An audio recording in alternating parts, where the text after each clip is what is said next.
ikaze ku bakunzi b'ibiganiro byacu biva kuri Chano Minembwe TV aho muherereye. Uyu munsi turi mu karere ka Minembwe, turi mu Bidego.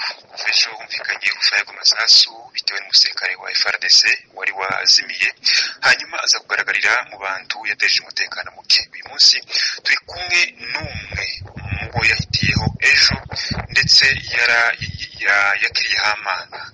Uratangira tubwira amazina? Nitwa Muhoza Israel, ntuye mu Bidego. Hanyuma twumvishije ko hari umusirikare ejo wari wateje umutekano muke, byagenze gute? Ejo tugiye kuri seremoni, twari dufite seremoni aho hantu, naho ni icyumba cy'amahombe.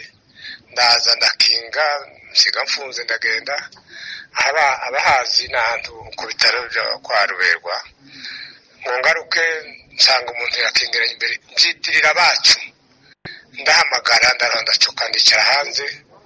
Mu kanya numva ko bushe yakingura, ngenda mbaye ntonganya abacu tubana, tse gute mwatinze, ngize amasaha 2 hanze. Byagenze gute? Nubwo rero akinguye ahita nkinguriraho, ashyira kini ya urinzi. Ibati zanjye zose, ukuboko kumwe gufata umuryango, nanjye mfata umuryango, ukundi kuba gufite imbunda, ariko imbunda yari ifunze. Ubwo rero arambwira ninjire muri ingara ryinshi, naje ndanga yakingura umuryango, naje nkawukinga, yakingura umuryango, tuguma kuwurwanira. Ibati zose mbona imbunda ntifunguye, ngo atibure, ariko uyu muryango agiye gufata imbunda, mpita niruka. Naho rero ndirukanka n'igihe haruguru, arankurikira atorije mu by'amasengesho, nuko turatabaza. Habaye umugoroba, abasirikare baraza, baragerageza, baranamukomeretsa aho bamusigiye mu ijoro. Niyo tuzindutse tumusanga none mu gitondo. Abantu benshi bamwe ntibaraye mu mazu, yuko ni mu mazu ndani. Rero tuvugana, bamaze kumubona, bamushikiriye, bamwatse imbunda, tukasanze baramurashe amaguru yombi. Ni umusirikare wa FARDC. Bwana Muhoza, sinzi ko hari ibintu ashobora kuba yarangirije muri uwo muhanda yari arimo.